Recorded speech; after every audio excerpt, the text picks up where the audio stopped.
This is Blade Method Mindset, episode 14, with Corey Allen and me, Chris Trainer. Hello, Corey. Hello, Chris. All right, we got a special guest on the program today, Breilan Rosenberger. Hello, everybody. Breilan Rosenberg. Rockenberger. Rudebreaker. Name that movie. Rookie of the Year. Rookie of the Year. There we go. All right. Nice job, Breilan. It's hard to follow up the guests we had on last episode, or 2 episodes me and ago. That's definitely definitely hard to follow up Corey and I. That's definitely challenging. Hard to follow up Amy Van Dyken. Yeah. So I know. Breilan, you're pretty cool though. So we're gonna see not six-time gold medalist, but you've done some cool stuff in your life. So absolutely. It's gonna be good. And we're gonna talk about that. So, Breilan, you've been with us for how long at CrossFit Blade? March would be 3 years. March will be 3 years. All right, you'll be patched in. You get patched in after 3 years at Blade. Other than that, it's not quite official. Yeah, well, Corey, yeah. I haven't. Yeah. I should have been patched in. I don't think it's been 3 years. It has to have been, dude. Okay. I think I'll check a Facebook memory. Did you do CrossFit at all before CrossFit Blade, or was CrossFit Blade the first CrossFit experience? CrossFit Blade was the first CrossFit experience. Sweet. So what made you get into CrossFit? What sparked your interest? I got out of active duty military in October 2015, and I was going to the gym. Me and Sydney were renting a house in Anthem, and we were going to the gym, and I was just not motivated, and I started getting fat.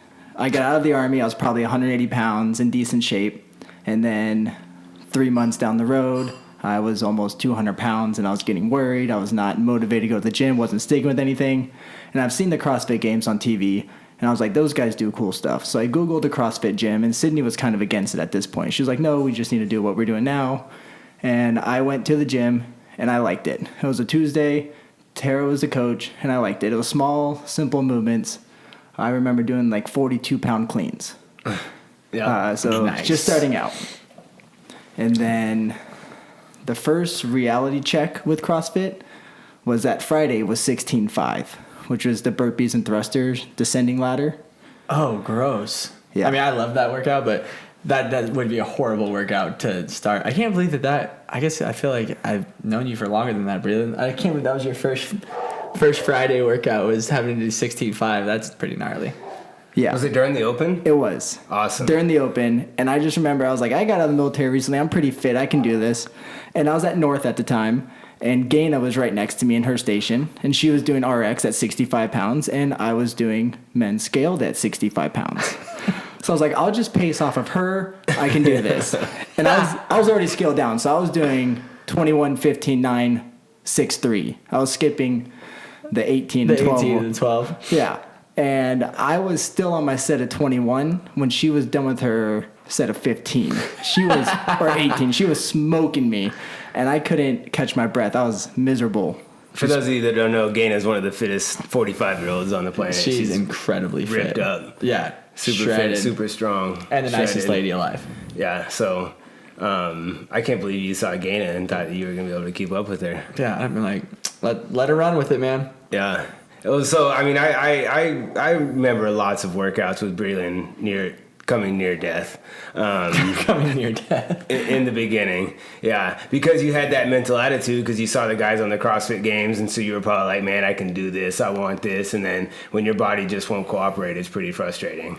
Yeah. But so before you found CrossFit Blade, and what we really want to talk about and what this episode is all about is your military career and kind of what you've done and what you currently do. So you were active duty military, you came to Blade. What did you do in the military prior to getting out of active duty? Because you're reserves now. Correct. So I was a medic in the Army. I enlisted October 2011, went through my training, got out May of 2012. And then by the end of the year, I was in Afghanistan. So everything was super rushed, super fast. So how old were you when you enlisted? I was 20. 20, and you're in Afghanistan in a year. So at 21 years old. Correct. As a medic. Correct. Whew. So I finished my training May, and that November we shipped out for Afghanistan. And me and Sydney have been together a year at this point. And everything was happening so fast, so we really didn't have time to really process everything. because when you graduate your training and you get your first duty station, you don't know exactly what kind of unit you're going to. You don't have much say in it at all. So everything was super fast paced for us in the beginning. I can imagine being that young. And Sydney's 4 years younger than you? 3 and some change. 3 years younger than you, so she was still a minor. No. Yeah, right. So I was talking, so this is funny because Jay, Sydney's dad, Sydney is Breilan's fiance. Jay is not my fiance. No. Sydney's is your fiance. Yes. Yeah. And Jay is Sydney's dad. Correct. And they all come to Blade. And I was talking to Jay last night after his class because he knew Breilan was coming on the podcast. And he was trying to, give me some good information about Bree. And he told me a story about how when they first got together, Bree's parents, Jay and Sydney's mom, thought that Breilan was 18. And Sid was 18 or 17. 17. 17, and they thought Bree was 18. And he's coming over to the house to meet him for the first time. And he can't lie. I'm not a good liar. I'm a very honest person. I will say too much information rather than not enough. And as we're walking into her garage, we're in like her carport area, 5 feet from the door. And she's like, oh, by the way, I told my parents you were 18. Oh, man. And you walk through the door and you go, she lied to you. I'm 18. Once the door Hi, I'm Bree. I'm 21 years old. I'm so sorry. Oh, that's funny. Are you guys from here originally? Yeah, we're both born and raised here, but we did not know each other until 2011, right before I joined the military. Where'd you go to high school? I went to Boulder Creek in Anthem. And where'd she go? Cactus Shadows and Cave Creek. Oh, okay.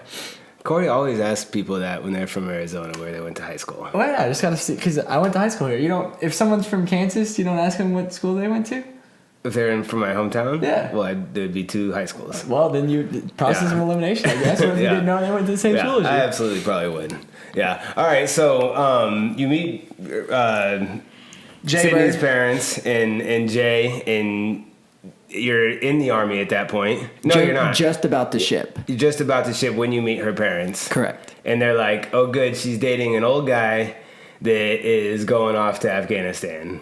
Yeah, so I remember, well, before I deployed, on our 1-year anniversary of us dating, I proposed to Sydney without asking Jay first, which is a huge Smart mistake. move. Nice job, Huge mistake. dude. Yeah. Jeez, Breilan. And so I'm about to go, and everything was going really fast at this point. So this was definitely a rushed proposal. So Sydney said yes, and then she was like, "Did you talk to my dad?" And I said no. So Jay said no.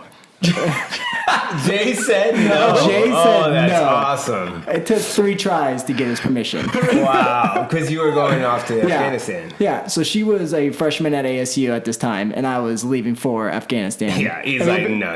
Yeah, and it makes sense. Bree's probably first like, it's not a big deal. I'll go ask him real quick. Like, it'll all be fine. Yeah. Hey, can I marry your daughter? No. Yeah, you're old. Yeah, you're going to war. Yeah, so that's hilarious. I've never heard of someone being told no before, but I guess it's the first time for everything. Yeah, it was no. It was a quick no. Yeah. All right, so let's hear about your first deployment. What happens in Afghanistan? What are you going to do? So when I got to Fort Lewis, Washington, which was my first duty station, I got told I was going to the 158th Infantry, and so I was going to go be a line medic for the infantry. So I get there, and the whole unit's gone. Like, I show up, and everyone else is gone. They're at this thing called NTC, which is like a pre-deployment training before you go overseas. And they're like, you'll probably go Sunday. So I got there, it was probably a Wednesday when I got to the unit. They're like, you're going to ship out Sunday. Sunday came, I didn't ship. They're like, you'll go next Friday. Next Friday came, did not ship. So I didn't meet my unit till they came home from the training that I was supposed to go on for pre-deployment training. Because I'm brand But new you medic. hadn't done it all. No, I was a brand new medic to the Army. Yeah. So I knew what they teach you in training, but that's not everything you need to know. That's the basics of, and there's still a lot of growth to happen. So my unit comes home, and I go to the aid station, and everyone's standing around like, who are you? Like, no one knows who you are. They didn't know they were getting a soldier, and they were really close because they just came back from that training in the desert for a couple weeks, and then I'm just the new guy. Yeah, that sucks. Yeah. So they're Army too, though. Correct. Everyone here is active duty Army, and I'm just a new private. I was the youngest and the lowest ranking guy there. And you're supposed to save their lives. Yeah. Yeah, That's well, what they they were do. also medics. So medics okay. get attached to medics. Oh, okay. And so How many were there? There was probably 16. Okay. So they told me when I got there, like, hey, you're going to be an aid station medic for the first 6 months to a year. When you know your stuff, we'll move you to a line company. And the line company is the infantry guys. You get attached to them, embedded with them. And if they go on patrol, you're with them. And you no longer are attached to the medics at the aid station. You can report to the infantry guys. And so on Friday, that's what they told me. And that Monday, they're like, hey, you're going to the infantry as a line medic. And I'm a brand new soldier, still didn't do any additional training. I just was told I'm now going to be a line medic for the infantry, which I was 3rd Platoon, 158th. Go Regulators. That was our platoon motto. Nice. And we were probably 2 months away from deploying at this time. Jeez. And So that means that you're short on guys if that happens, right? That's basically what... So believe it or not everybody in the military is super fit. And I think I just had a little higher fitness aspect to go be a line medic because you got to carry your ruck, you got to carry your battle rattle. It's close to 100 pounds of gear, if not more, on patrols. And maybe they saw something in me and they put me as a line medic. Right on. In 3rd Platoon. That's cool. Sweet. Recognize. That's kind of scary, though, for the rest of the Army if Breilan was the fittest guy there. And I was not fit at this time. I was a little soft dough boy. I was never fat, but I was pudgy. I feel you, man. I've been there. Yep. Yeah. And so when I found out we're going to Kandahar, which is RC South, which is where there's a lot of activity, we got told we're going to this Panjwai province, which I Googled, and immediately it was firefight footage everywhere and like soldiers getting hit on YouTube. I was watching this. I'm like, oh, cool, this is where I'm going. And my family has a lot of questions because I just got to my unit. And I knew where I was going. We got briefed in a pretty poor way. I remember being told right before leave, because they let you go spend time home with family. They're like, hey, we're probably going to see 1 in 5 casualties, so look around. Like, someone's getting hurt. And we're like, don't tell us this right before we go spend time with family. Yeah, thanks, guys. So I go home, I see my family, and I'm telling them, I'm like, oh, I'm in a medical unit, I'm attached to a hospital. Because I don't want my family to worry. They worry a lot. Like, my mom's side of the family just worries a lot. So I told them I was, like, going to be in an aid station or hospital. Did not tell them I was a line medic with infantry. So we got in theater November 25th. That was when we, like, touched down in Afghanistan. 2012. That was when we touched down in Afghanistan. And we get to our COP, and which is a combat outpost, which is small. It's one of the smaller places. Like, we didn't have anywhere that we could go buy a bag of chips from. We just had what the dining facility provided.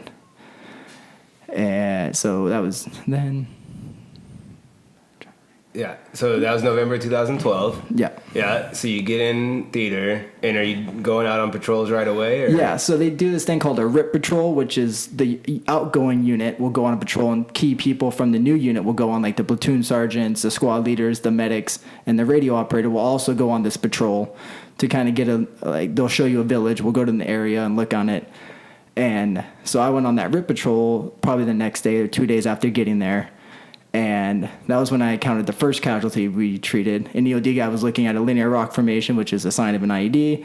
And a Taliban guy came up and shot him in the head. So it sounds way worse than it is. So the bullet hit his helmet and kind of went in, and it knocked him a little. I don't think he went unconscious, but he was definitely daisied. The bullet never entered his head. He was totally fine. He made a full recovery.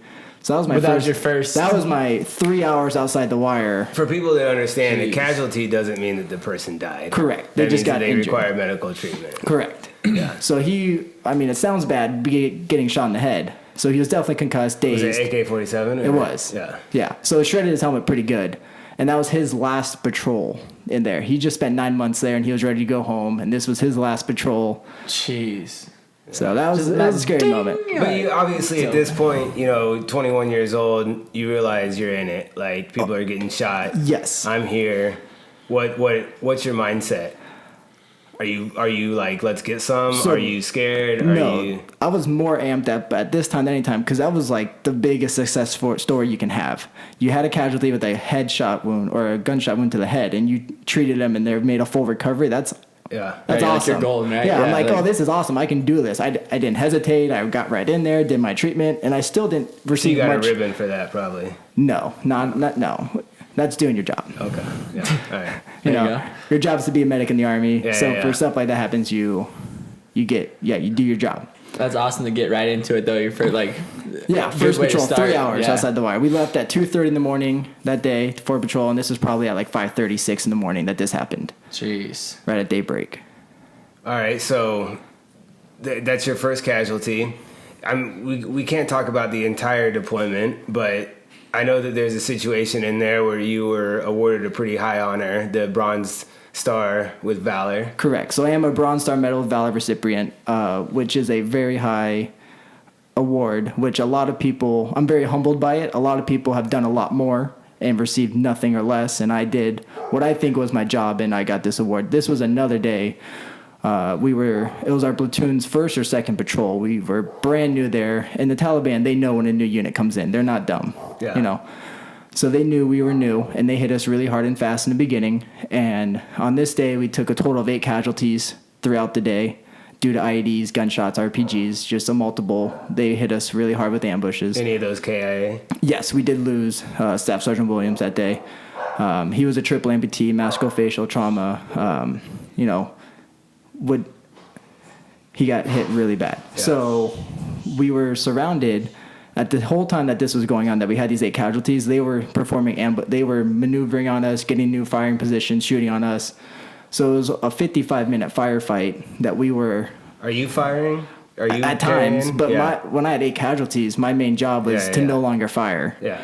I had to treat these casualties. Yeah. But the rest of my platoon was there definitely shooting back. Helicopters came in.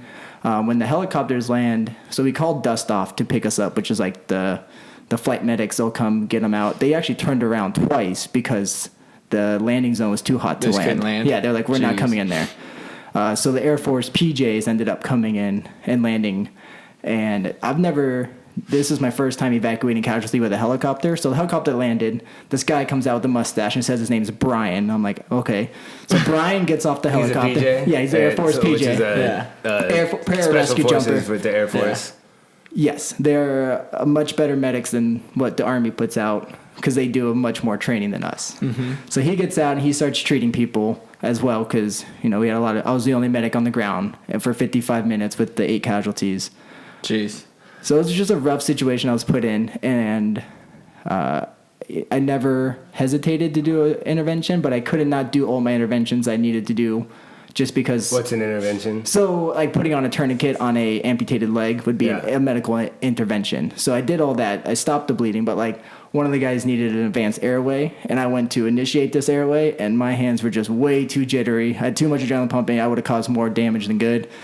So I sat the guy up, and he was still able to perfuse oxygen and breathe as much as he could. So puncturing his windpipe and opening. Yeah, he needed a cricothyroidotomy, and that's what I could not provide at that time. Yeah. I was scared out of my mind. Yeah, I bet. Well, so you essentially saved 8 guys' lives. So, yes. So the award will say... So I'm pretty salty about the award because I felt like I did my job. And the way they typed it up is that they made it seem like I was alone there. I was never alone. I had 30 other guys that were putting in as much as a fight as I was to help save them. But it says I saved 6 lives because 2 of the wounds was a gunshot. 30 other medics? No, 30 other infantry guys. Yeah. I was the only medic. They were still fighting. Yeah, so. But they also help out. Like if they see that I have a casualty, they're going to come and help out too. Yeah. So they were helping out, and so the award just made it seem like I was alone when I was never alone there. Like I did my job, and then I didn't even find out about the award till 3 months later that someone was going to put me in for an award, and I got it. General Odierno, who was the 38th Chief of Staff, which is one of the highest uniform. Say that name again. General Odierno. So he's a pretty high up general. If you're in the military, you know who he 38th is. Chief of Staff, which is the highest. I believe it's the highest uniformed rank in the Army. So 4-star general. Yes. And big deal. Yeah, he came out and gave me the award. It was a pretty cool process, just ordeal that. Where did that take place? So we run Cop Spurwingar, which there's books have written about. It's a plenty active area. We went to Mossamgar, which is where our brigade was, which is a safer area. And so he came there and he had his CIA agents with him. It was pretty cool. Yeah, that's sweet, man. So you got it in Afghanistan? Yes, in Afghanistan. He came in February. Wow. And this event happened December 10th. Right on. Well, congratulations, man. Yeah, that's awesome. And, as little of a big deal as you think that is, it's a big deal. And I don't think that anyone that has never been there could even comprehend what that must have been like. So thank you. And I know that you were just doing your job, but, it is a big deal. Job so you should be proud of yourself. So, yeah. And where does that is it on your collar? Where's So that star? It's a ribbon, so it is a medal, and there's a Yeah. star that hangs from it. But we typically don't wear our medals unless we're doing like a big banquet or something. yeah. We wear ribbons. Yeah. So it's just it looks like a regular ribbon, and I'll wear it when we wear our dress uniforms. But in my duty uniform, no one would ever know I had it. Okay, yeah. Right on. All right, so when is that? How long are you there? When does that end? So I was there till June. So I was there 8 months in a week rather than 9 months. Okay. So I came back mid-June. And was that the gnarliest That firefight? that was the day that I thought it was my time. Yeah. Like I was prepared that day. Like I was watching rounds impact the ground a foot and a half away from me as I'm treating casualties. That was the day that I was like, okay, this is it. Because Well, thank God it wasn't. Correct. And, you know, and you got to come home to Sydney. Yes. And your family, which I'm sure everybody was super thankful and they love you. And I'm sure there was some tears and some hugs. And did they ever know about what happened? So they did. So once the word got out, the Army published a page on it. It was in the war journal. So my family found out about the award, and that was when they found out I was not in a hospital setting that I told them. Yeah. So did Jay find out about the award and what you did and then be like, oh, this kid's okay? yeah. So I guess you can marry my daughter. Jay said no, but we still had a good relationship. Yeah. Still on good terms. Yeah, we're still on good terms. It was never like, oh, I I'm hate gonna win you. you over, buddy. You just wait. Yeah. So he did say no again after that. So Come on, Jay. After you got home? yeah, Give the guy a it break. took 3 tries before I finally got a yes, yes. you can. And that was just recently, so, right? The last one. So we'll talk about that here in a little bit. But so, how long, so is that your only deployment? That was my only deployment. We In are 4 prepared years? in 4 years of And- active duty. And so you come back and you're working in a hospital? Or, So I was attached to the infantry when we came back. That was when the Army was downsizing. Yeah. So my brigade got shut down. So we went needs of the Army. So we moved from Fort Lewis, Washington to Fort Drum, New York. I got attached to a BSB, which is a support battalion. They call it Charlie Med, and it's just all medics. And we we run a clinic stuff. Okay. That'd be the best way to put it. is that from soldiers coming home? And Anyone? need treatment? No. Or? No, not with deployment soldiers. It's just day-to-day life. Soldiers get hurt in trainings all the time. Yeah. Come there. Soldiers get sick, and that's Okay. who we're treating. Right on. So that was what year? I moved to New York in 2013. 13, and then you get out in, 2015. 15. So we're there for like a year and a half. and then you come to Phoenix. Correct. We came back home. We're both from Arizona. Sydney. Does Sid go with you? We did long distance when we're in Washington. Because when I came back, we had like 6-7 months before I went to New York. We did long distance there, and then so she was still at ASU, and I was still in the Army. So then when I went to New York, she was done with ASU, She came out. and we were looking at flights. We were still planning on doing long distance, and we realized that $939 a month for a flight is the same as rent. Might as well come on out. Yeah. So she moved out to Watertown, New York, which is a very small town, like population 8,000. Yeah. And half of it's soldiers, so it's smaller than that. And she was pretty miserable there. Yeah. Yeah. Oh, I can imagine. Yeah, going from ASU to Watertown, tiny New York on a little town, Yeah, military small base. military town where the locals are not always friendly to military because everyone goes through and just kind of wrecks the town and leaves yeah. after a couple years. So Yeah, I've heard about that.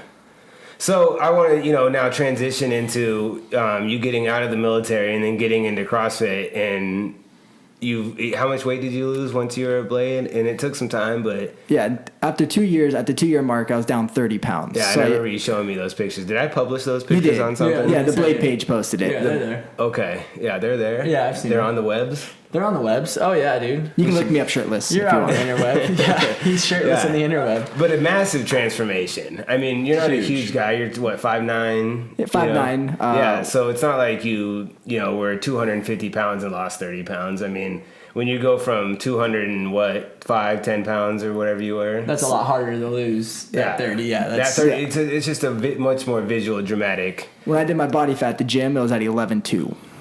Okay, yeah, So that was 2 years ago, or when was the last time you did that? That was When you did at the end of that. It was March that of this year. Okay. Was when I was 11.2% body fat. Yeah, so I mean that's not only a dramatic weight loss for anybody, but a dramatic weight loss for someone that's in the military still trying to advance. So, Jay mentioned to me that one of the reasons that you're a sergeant, right now, and you Yes. got promoted this past year, and you think a lot of that had to do with your increased fitness and your scores and everything that took place, right? So can you tell us about that, how CrossFit has advanced your career? Yeah, so when I went, so they call it a promotion board you have to go to, where your leadership recognizes you that you should be advanced to the next rank, and you go you sit on a board, and it's the 4 highest ranks. So it's typically 4 first sergeants or 3 first sergeants and a sergeant major, and they're interviewing you about Army related stuff. And it's questions like, how many sergeant majors of the Army has there been? So it's not questions that you typically know every day. How many has there been? We're on our 7th sergeant major of the Army. Ever? That might be wrong, but how I said it with confidence, the board would accept that answer. The 7th sergeant major since 17. Sergeant major of the armies. So How is sergeant that major is a possible? position because the rank was introduced in 1956. Okay, all right, here we go. Right. That makes more sense. Now you got it. Yeah. So I went to a promotion board 2 years into my service, and I got laughed out and told I'm fat. Too fat to join, and I was 21% body fat. I was not fat. At your first promotion board 2 years in? 2 years into my service was the first time I was eligible for promotion. Yeah. And I had a 242 PT score, which is an 80 in each event out of 100. And they laughed me out saying I'm fat. Okay.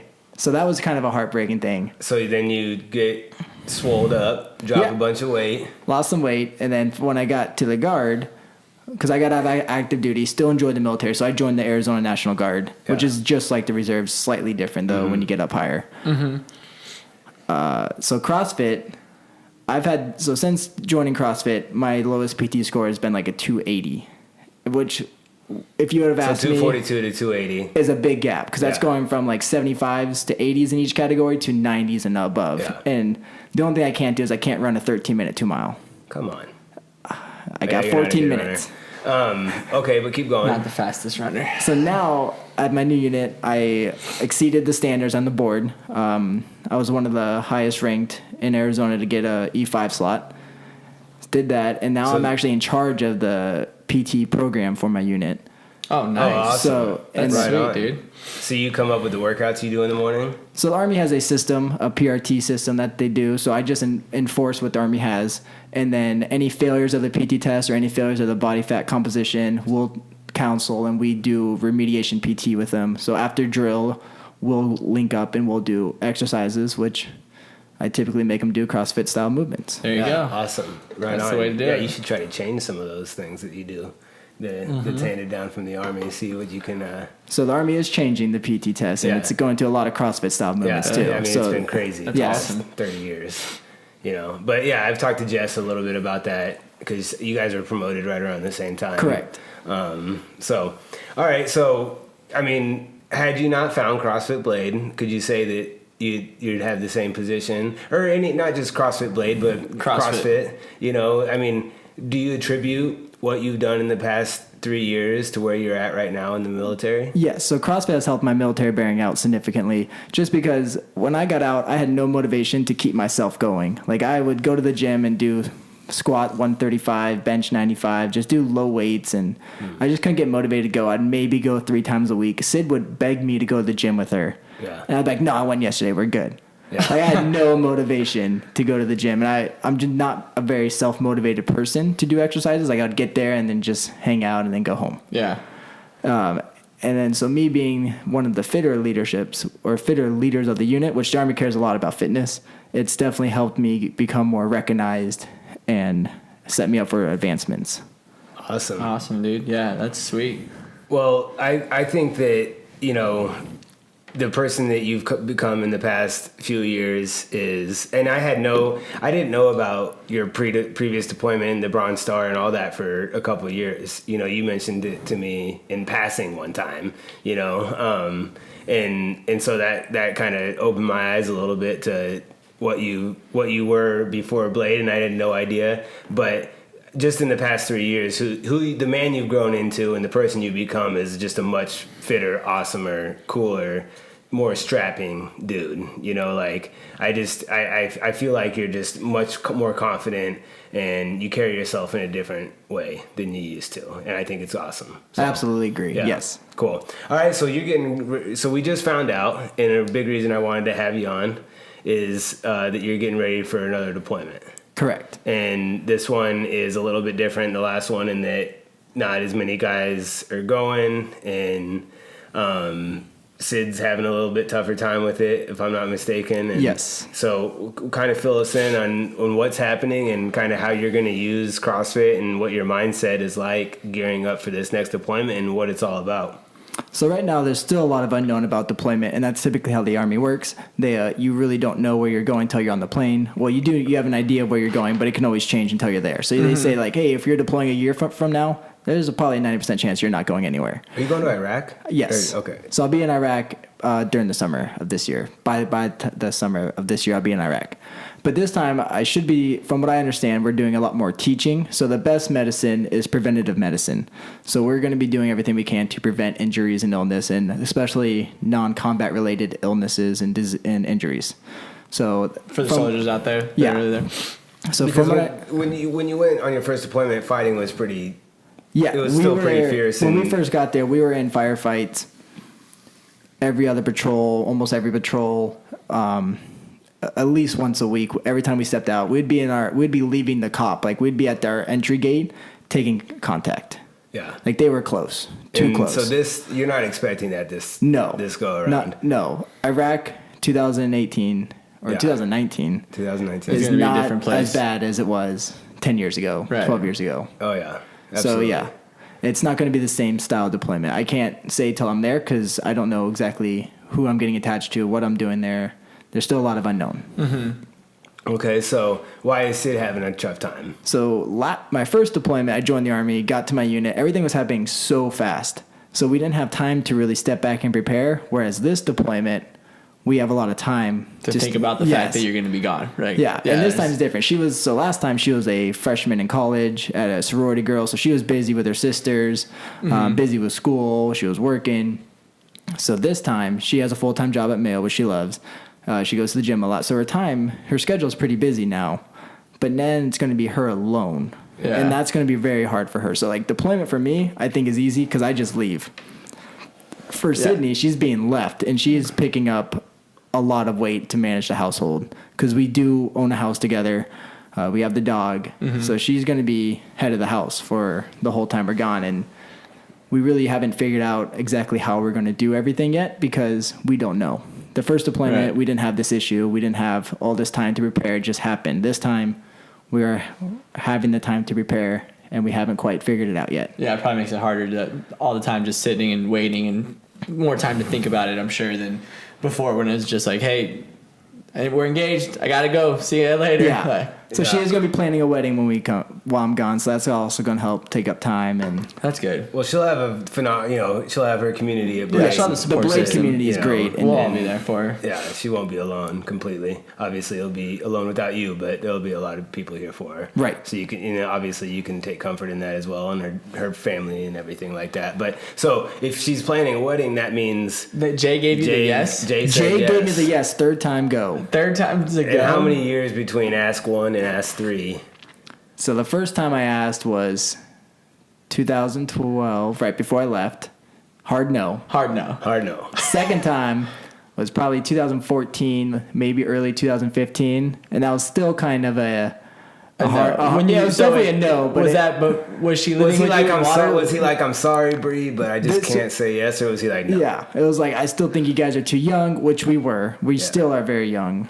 Was she moved out with you at that time? We were on the second just one? about to move out. She was just about to move out to New York? Correct. And then, so, no, she can leave. She's going to go live with you, but another no. Yeah. Can't have her hand, though. Okay. And then when did the third one happen? Finally, it was June of, 2015. No, 2014. June 2014. So I was wrong on the previous one. It was the year before that. So it was 13, 14 the year before that. So finally, June of 14, he agreed. Awesome. How does that go? Jay, we're going to have this topic again. So, Jay, hey. I was sweating. Hey, here's the thing. By the way. What about now? Can I marry her now? Yeah, how do you go about that? And I was actually driving him to the airport. I may be getting these dates a little off because I was driving him to the airport. I remember the whole time I was sweating on the way to the airport. For the third ask? Because I was driving him to the airport to drop him off. And it was finally... we were like at the terminal when I popped the question. So Jay, wait. Before you leave, can I marry your daughter? Oh, Yeah. man. And he was just finally was like, you know what, Breilan? Yes, you can. Yes. Stop annoying me. Yeah. But I could have sworn you got engaged while you were at Blade. we did. So we got So I got permission then, but I did not propose until March 9th of 2017. Proposed for the second time. 2017. Proposed for the second. Yeah, second proposal. I forgot. I was like, wait, you already proposed. Okay. So you proposed, and then Jay said no that first time, and then you guys decided that you would just wait on the proposal talk. Like, Yeah, never well, happened. you milked that Yeah. permission for a while. Yeah, it sounds like you weren't quite sure. So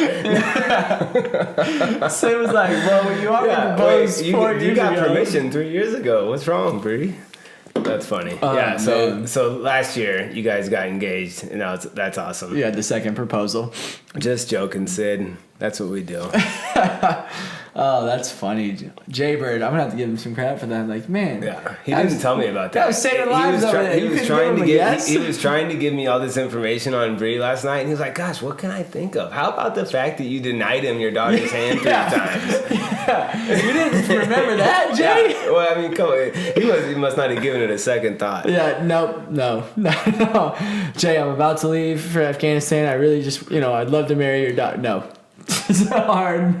So one of the no. reasons to rush marriages in the Army is because you get paid more. Yeah, that's true. So right. I was looking at, again, agreed kind of a aspect at that time. Well, yeah, absolutely. I mean, man. I would have gotten married. Yeah, it sounds like you should have. But anyways, we'll move on off of that. We'll stop busting your chain. Is that even a thing? Busting your chain. I think it's chops balls. balls. Yeah, I do that a lot. He has these sayings that don't exactly go. I'm like Biff in Back to the Future.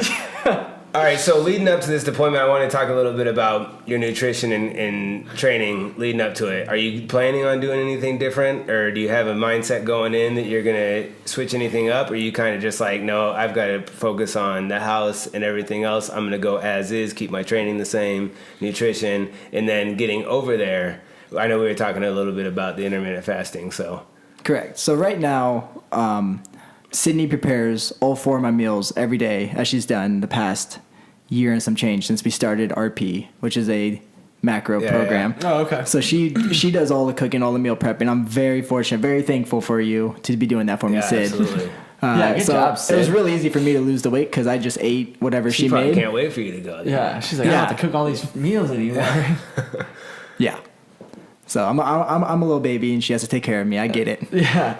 So you probably won't be. I mean, what are you thinking? That's probably not going to be able to continue going once you get deployed, right? Like No. you're not going to have your. So once you get Hitting your deployed, macros on deployment, it's a little tough. because it's cafeteria food, and you don't know what they're going to be preparing that day. So some days you might go in and there might be 0 lean meat. It might be all fatty meat. Excuse me. No, I need 8 ounces of chicken. If Can you watch that chicken?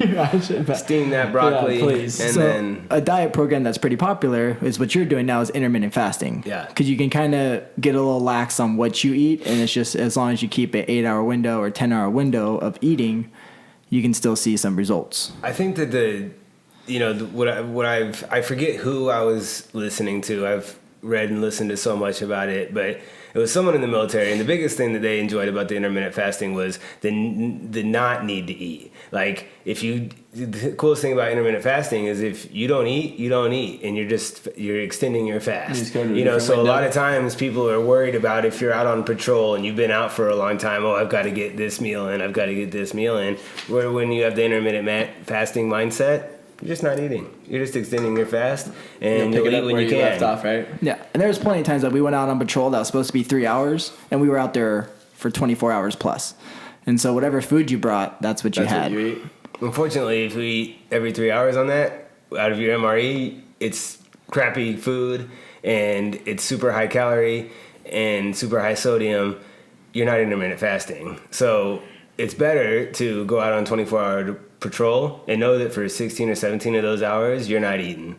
And then as soon as your window opens up, if you're able, then you'll pile in the calories. Down. The hardest thing is getting in enough calories because, and I could talk about this for a long time, but your testosterone and your metabolism and everything can plummet if you're not getting enough calories during your intermittent fasting. So you have to make sure during that window that you are getting enough, which MREs can provide tons of calories for. Is it hard eating that much? Have you because you're what, 2 months in now? A month and a half in? Yeah, a month. I don't know, about a month and 5 weeks maybe. Are you finding it easier to get that much food in that smaller window? No, it's hard. No, it's hard. Harder to eat that much. Hard to get enough food, yeah. Huh. Just if I was just not doing anything, it would be fine. But when you're busy, Yeah. you know, Trying to, because you're not gonna have like huge meals when you get home. Yeah. And just go to bed. Yeah, that makes sense. Fig bars. yeah, and then you don't want to just eat whatever because you want to have good, high quality, nutritious food. But when you're trying to get as much food in You as have to get possible, in. sometimes it's like, well, I don't care if I eat that because I need the calories. Sometimes you just gotta take that fat burrito down. Yeah, fat Save it. burritos help, but they Is make that you full. That has so to be the hardest thing. Like, when Faf brings me a burrito at 9:30 or no at 10, like I get it at 10:15. It's the hardest. Like I can't just sit and look at it. Like I can't imagine thinking like I had this burrito and I have to wait 4 hours until I break my fast to eat it. Is that hard for you? No, You just put it in your backpack and you're just I like, made a commitment. I'll come back to that. Yeah, you know, Oh, that sucks. once I get in this thing, Is it as good? Do you heat it back up? oh yeah, You I eat it microwave at up? night. Oh, It's That's pretty bomb. Eating that thing up, money. Have you ever had a Faf burrito? No. No, he's never had a fat. I mean, she doesn't have. It's from. What's it from? Armando's burrito. I've had plenty of drunken nights and at Armando's. So Yeah. I've Oh, had yeah. You know Armando's about the burritos. place? Yeah, is it, like there's one right next to Blake. I shouldn't have found out this, but because the one that Faf goes to is like off Cave Creek Road, like it's pretty far. Is it a chain? There's two. There I is know. now. It started off as the one I knew of was off of Bell. Oh no, so At this least- one's Armando's. There's one like towards north, and I would never drive there, so I would only eat burritos from Faf that she brought me, which was still a good amount. But now that I found out, Ben told me, "Oh, did you know there's an Armando's right next to Blade Main? It's on like Deer Valley and 19." I was like, "Ben, come on, dude! I've been there a couple times now." Wow. All right. Well, I thought it was like from this little local place. That, I mean, it's a small little, but Yeah. yeah. Right on. Well, Now I you still know. love them. Yeah, they're still really, really good. So, if Bree, as we get going, then I'll help you out some more with that intermittent fasting. We can kind of come up with a game plan Right. going on. But But you can do it. yeah, I think that's a great plan because you can gain muscle, you can drop body fat, and you can not worry about when you have to eat. But you have to do it right, you know, and there's protocols. So it's not just a feeding window. You know, there's other things that you need to do, like hydrate. Yeah. Sleep. Bree, you have any healthy habits you've been starting since you've been listening to Blade Method Mindset? So I've been working on the water chug in the morning. And I can probably only get 10 to 12 ounces. Because when I wake up at 7 and I eat at 7. So I wake up and before I eat, I do try to chug some water. And I probably get 12 ounces down before I eat my breakfast. So did Sid just have it sitting there, like waiting for you when you wake up? So she leaves for work before I get up. Oh, lucky. She leaves at 6:30. So she puts it in the microwave and kind of heats it up. And so I come down to the beeping microwave with my food nice and warm. Unreal. You hear that, babe? I'm going to get a lot of people in trouble, but Well, I want to go back to the 10 ounces thing. It's like that's a half a cup. That's a Yeah. small. I mean, amount. that's. So you What do you think the problem is there? I'm so hungry in the morning. You can't drink water? I drink the water, but I eat the meal as I drink more water. No. But before I eat the meal, I only get about 12 ounces down. Try to chug it down. You just need to fill up 20 ounces in a shaker bottle and chug it. That's the protocol. You're not gonna get him off this. It's gonna be. But so you can't do that. I'm sure I could. Yeah, do that. But he's hungry. And I don't get it. And the I'm microwave hungry beeps, so it doesn't. I mean, what Just chug happens if the it gets water. cold? He's got to get to it No, fast. stop, he might stop, not know stop, how to reset stop. the microwave. No. Okay. How's your water coming, Corey? That's I'm doing the best I can.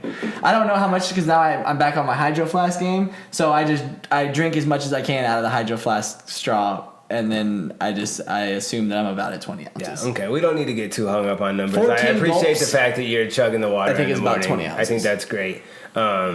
You know, that's one of my big things. So what Does Claire else? chug What water else you in the got going on? Nutrition wise? Yeah. Or no, Healthy healthy habit habit wise. I try to.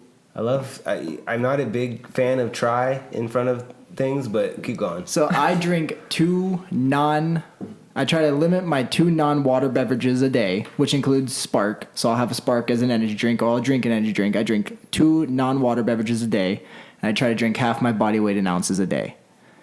So it comes out to about 90 ounces of water I drink a day. That's good. What are usually your two? Sparks one of your Sparks two? one or Zions, the sugar-free energy drinks.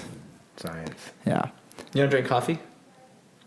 I've been struggling with coffee. I lost the taste for it. Really? So this morning I had a coffee, but the past week no coffee. Huh. I'll drink a Spark instead.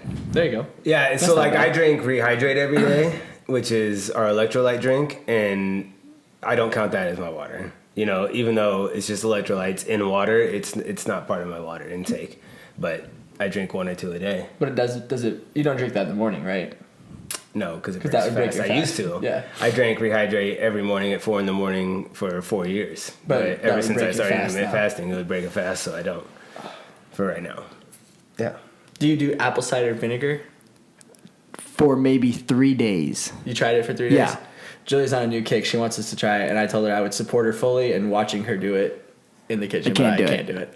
I can't do the smell. Tara said there's a new, put honey or something, and then you Claire can, does it. She doesn't Yeah, now but- that she's pregnant, but she just. But she did it before, too. She's always done it. Yeah, she has no problem with stuff like that. I don't have a problem with it either. You I can just- chug apple cider vinegar? Mm-hmm. I cannot stand the smell of it. There's no way. I can do anything I want to do. That's the difference. But it I smells. don't, I don't like and the I don't smell want of that to come off the wrong way. And That's not people true. hear that and be like, oh. Well, anything you want to do. What if someone told you that if you ate fish, it would make you a superhuman? But- would you be able to do it? So, I know the health benefits of fish. I know what fish can do. I know how good it is. And I supplement with a lot of really high quality fish oil. I know I would be healthier and more beneficial to eat if I ate fish. But I know that I can get similar, if not better, nutrition from several other different things. And fish doesn't make you a superhuman. And so it's not like. But could you eat it, you think? Yeah. I eat fish anyways. Oh, do you? Yeah. When? Whenever I need to. Whenever I need to. Yeah. If What it's were we at? If it's at a dinner table or something? Yeah, we were at something the other day, and someone was like, "Eat that," and I was like, "All right." I forget what it was. Claire, is she out? She was on the phone. She's outside on the phone. Bear food. Yeah, Chris calls it bear food. Fish Yeah. bear food. Yeah, or it sushi is. bear food. It's yeah, bear food. water food. Bears eat fish. Bears eat fish. Yeah, so that's a big thing about the goals, not goals, but healthy habits and trying to get yourself to be a little bit better each day is stop saying try, just do it. I would like to say that I could make myself do that, but I don't think. I think that I would throw up. I'm almost positive that if every time I tried to do it, I would throw up. No, you just do it. You just open your throat and you do it and you say, that was awesome. If you have that mentality going in, it's just like if you're going out to deploy and you're going out on a patrol and you're like, this is my job, this is what I'm going to do, I'm going to go out there and do it. But if you start thinking I could get shot or someone could get shot and I could not know what to do, and you start preloading negative thought into your mind, then you're not going to be your most effective combat medic out on the field. If you start loading yourself with negative thought about the apple cider vinegar, 2 different things, Very combat different. medic and apple cider vinegar, but negative thought is negative thought, and I'll then you're give it going a to shot. gag on it. If you grab that apple cider vinegar and you think, I'm going to smack this apple cider vinegar, it's going to clean out my stomach so good, it's going to be awesome.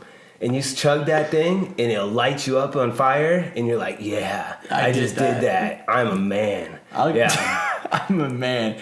Yeah, I'll give it a go. But I might put it on my story, and everyone can watch me gag. Was it the smell for you or the taste? The aftertaste. I could swish my mouth around with water, and it would not go away. I'd be burping it up for hours. Couldn't do it. Oh, it's the smell. The smell of vinegar I don't do well with. Yeah, well, I think that we have 2 things to work on with Corey coming forward. Is the apple cider vinegar with Julia, because you got to be supportive. Yes. and then not ever saying try again. Try, right. The next Or- time we ask about it. Breilan Or started what if? the try. I don't like what if. Yeah, what if? I didn't say what if. Yeah. Breilan was the first one to say try. I don't know if we, just to clear that up, I was the second one. Yeah. All right, Bree. Well, I appreciate you coming on, my man, and I think we've been at it long enough. If you've got anything else you'd like to say about me or Corey or anything that you've been thinking about, it's live on the air. You For can the say world it, to know. Say it to the world. Thousands of people that listen. For the dozens of listeners out there. Dozens, yeah. Breilan, thousands. A few hundred. A few hundred at least. A strong couple hundred. No, I just want to say thank you for the opportunity to come on and tell my story. I'm not a big boastful person. I don't talk about a lot of stuff, but I appreciate the opportunity you guys gave me today. Awesome. You talk about how fast you are at box jumps, though. You do talk about that So often. the one time I told you I'd do the 20 box jumps You on a did 20 say. seconds in all 10 of those rounds, Yes, you did. I accomplished that. You did accomplish that. The rest of the workout maybe didn't go the way that it was supposed to go. The bet we made was on the box That jumps, is very not true. the deadlifts. That- Bree does that a lot. He'll be like, I can do 10 toes to bar. And then he'll literally be a thread from dying in Yeah, that's 4 what he'll other do. parts of the workout. Are And then just he'll go up completely- and try to get those 10 toes to bar, 10 toes to bar. Well, down. it was what was it? It was box jumps, deadlifts, and something else was Every in minute it. you had to do 20 box jumps. Oh, that's what you were like, I can do 20 box jumps every minute. But then, I don't remember what the workout was, but I remember you getting the box jumps done and then going, and like not moving for at least 2 Well, I made the minutes. bet with you that I would finish the box jumps. Yeah, so I was like, Brendan, you have to do the rest of the workout too. You were like, no, the bet was the box jumps. I should have then- made a different bet. Yeah. And what else was Breilan? The assault bike, his head. Oh, yeah. Well, It's like- okay, so the assault bike, yeah. You could have slight brain damage from doing the Concussion assault at bike. least. Like you the way that you just like rash your head around. It moves at least 3.5 feet. Yeah, side from- to side. Outside of your shoulder, like it's all the way out here. It's like, wow. I was like, watch Bree do this assault bike. only for 10 seconds. One day we're just gonna come up with like a foam roller and it'd be like 3, 2, 1, go. Boom. Rock that Just foam rock roller. your head on it. And I think the last fun fact that people would like to know about Bree is that he's not good at kickball. Yeah. Bree, can you tell us a little bit about, I mean, you've overcome a lot of adversity in your life. Obviously, we all know about that, and you came out on the other side stronger. We'd like to hear about the kickball incident. So there were a couple of us from the Blade community joined a kickball league, and it was the playoffs. The game was in your hands. Game was coming to my hands. It was not there yet. It was a tie game, bottom of the 6th inning, and that's all we go to in kickball. 2 outs, and the kicker was Austin on the other team. He kicked the ball, and it was not a floater, contrary to popular belief that other people are saying. It was more of a line drive, and it hit me right in the chest. And it just bounced And right it off. bounced the right. hands. It bounced right in front of me. I had another opportunity to grab it, and as I was closing in on it, I heard the bounce of it hitting the ground. Runner scored. Game over. I looked like an idiot. Lose the championship game. Oh, man. That's hard to come So I back lost from. us the game. Yeah. However, just came out of a Monday night league. Champions. Champions. Same team? Same group? Couple players were the same, but it was a different team. Were you on the field ever? I was the pitcher for every inning. So you didn't have to worry so much about catching the ball. You get a lot of kicks to you at I did, pitcher? Really? yeah. Oh, there you go. Did you kick it away like you're... I don't want to play this anymore. All right, that's enough. Sweet. All right, Bree, really appreciate it, my man, and we wish you the best of luck. Obviously, we'll have a lot of interaction with you in the coming months, and looking forward to helping you prepare and getting your best self so that you can go out there and kick some more butt, my man. So thanks, guys. You can catch us on iTunes, watch us on YouTube, on the CrossFit Blade YouTube channel, and SoundCloud as well. We'll see you next time. See you guys later.